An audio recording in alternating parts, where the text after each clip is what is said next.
نحمدہ ونصلی ونسلم علی رسولہ الکریم اما بعد فاعوذ باللہ من الشیطان الرجیم بسم اللہ الرحمن الرحیم رب اشرح لی صدری ویسر لی امری واحلل عقدۃ من لسانی یفقہوا قولی۔ سلسلہ احکام القرآن میں آج ہم میراث سے متعلق معلومات کو جانیں گے کہ کسی شخص کے انتقال کے بعد اس کا چھوڑا ہوا مال میراث کہلاتا ہے اور اسے منتخب اصول و قوانین کے مطابق میت کے رشتہ داروں میں تقسیم کیا جاتا ہے۔ میراث کی تقسیم میں دنیا کی مختلف قوموں میں مختلف طریقے رائج ہیں، جیسے جاہلیت عرب کے لوگ عورتوں اور بچوں کو میراث کے مال سے محروم رکھتے تھے۔ ان میں جو زیادہ طاقتور اور بااثر ہوتا وہ کسی تعامل کے بغیر ساری میراث سمیٹ لیتا اور کمزوروں کا حصہ چھین لیتا۔ البتہ دین اسلام کی بات کی جائے تو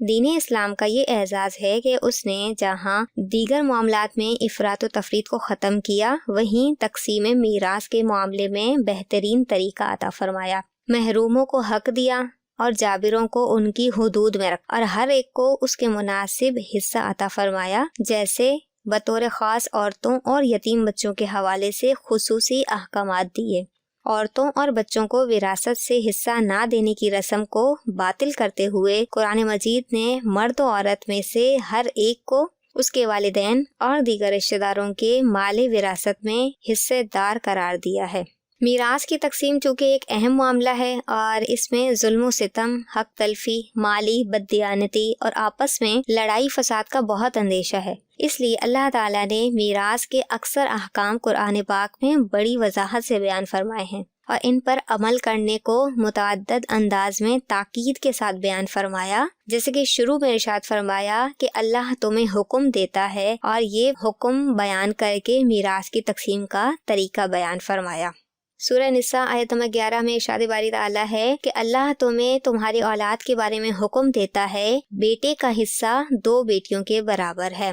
اسی طرح پھر ترتیب وار آیت قرآنی کے ذریعے سے ہی مختلف لوگوں کے احوال بیان کیے گئے کہ اگر لڑکیاں اتنی ہوں گی تو انہیں اتنا حصہ ملے گا، اور اگر ماں باپ ہیں تو انہیں کتنا حصہ ملے گا۔ تو ہم وراثت میں ہر وارث کو اس کا حق دینا کتنا ضروری ہے، اس کا اندازہ ہم اسی رکوع میں بیان کردہ چیزوں سے لگائیں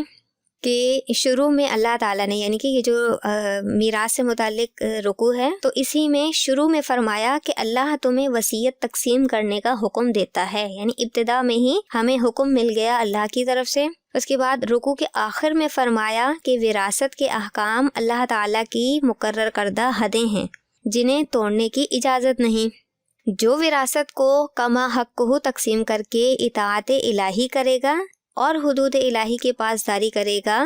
وہ ہمیشہ ہمیشہ کے لیے جنت کے باغوں میں داخل ہوگا۔ جو وراثت میں دوسرے کا حق مارے گا اور حدود الہی کو توڑے گا، وہ اللہ عز و جل اور رسول صلی اللہ علیہ وسلم کا نافرمان ہے۔ نمبر 5 ہے کہ ایسا شخص جہنم کی بھڑکتی آگ میں داخل ہوگا، اور جو شخص وراثت کے ان احکام کو مانتا ہی نہیں اور اس وجہ سے عمل بھی نہیں کرتا، وہ تو ہمیشہ کے لیے جہنم میں جائے گا اور اس کے لیے رسوا کن عذاب ہے۔ چنانچہ میراث کی اہمیت کا اندازہ ہم انہی 6 پوائنٹ سے لگا سکتے ہیں کہ اللہ تعالیٰ نے خود بذات خود حکم فرمایا ہے اس کی تقسیم کا، اس کی حدود بھی قائم فرمائی ہیں، اور جو اسے ادا کرے گا اسے ثواب بھی ملے گا، اور جو نہیں ادا کرے گا تو اس کے لیے عذاب کی وعید بھی آئی ہے۔ تو ہمیں بہت ہی محتاط رہنا چاہیے اس معاملے میں، کیونکہ اس کے معاملات جو ہے وہ بہت ہی سخت ہوتے ہیں۔ بیٹیوں اور بہنوں کو میراث سے حصہ نہ دینا یا حصہ معاف کروانا۔ ہمارے معاشرے میں بیٹیوں اور بہنوں کو میراث سے ان کا حصہ نہ دینا بھی عام ہوتا جا رہا ہے، حالانکہ باپ کے مال میں بیٹیوں کا حق قرآن مجید کی آیت سے ثابت ہے جسے کوئی ختم نہیں کر سکتا۔ یاد رہے کہ لڑکیوں کو حصہ نہ دینا حرام قطعی ہے، یعنی حرام فعل ہے، لہٰذا اگر والدین نے وصیت وغیرہ کے ذریعے بیٹیوں کو ان کے حصے سے محروم کر دیا، یا بیٹوں نے بہنوں کو ان کا حصہ دینے کے بجائے سارا مال آپس میں تقسیم کر لیا، یا ان کا حصہ کسی غیر وارث کو دے دیا، تو یہ ضرور ظلم ہے، اور ایسے لوگوں پر توبہ کے ساتھ ساتھ بیٹیوں اور بہنوں کو ان کا حصہ لوٹا دینا لازم ہے، اور ان کا یہ عذر کرنا غلط ہے کہ لڑکی کی شادی دھوم دھام سے کر دی تھی اس لیے وہ میراث کی حقدار نہیں ہے۔ وراثت ایک ایسا مالی حق ہے جو لازمی طور پر وارث کی ملکیت میں آ جاتا ہے، وہ اسے بہر صورت لینا ہی ہے، نہ اسے معاف کر سکتا ہے اور نہ ہی اس سے معاف کروایا جا سکتا ہے۔ ہمارے ہاں بعض اوقات وراثت کی حقدار عورتیں جیسے بیٹیاں اور بہنیں نہ حصہ لینے کی بجائے معاف کر دیتی ہیں، اور بعض اوقات دیگر رشتہ دار انہیں اپنا حصہ معاف کر دینے کا کہتے ہیں اور اس پر زور دیتے ہیں۔ یہ دونوں صورتیں غلط ہیں۔ معاف کرنے یا کروانے سے ان کا حصہ ختم نہیں ہوگا۔ مردوں پر لازم ہے کہ وہ حقدار عورتوں کو ان کا حصہ دیں، اور عورتوں پر لازم ہے کہ وہ اپنے حصے کو اپنے قبضے میں لیں۔ البتہ اگر وہ اپنے حصہ وراثت پر قبضہ کرنے کے بعد کسی جبر یا زبردستی کے بغیر محض اپنی خوشی سے کسی دوسرے وارث کو اپنا حصہ دینا چاہیں تو اس کا اختیار انہیں حاصل ہے۔ اس کا خلاصہ کلام یہ ہے کہ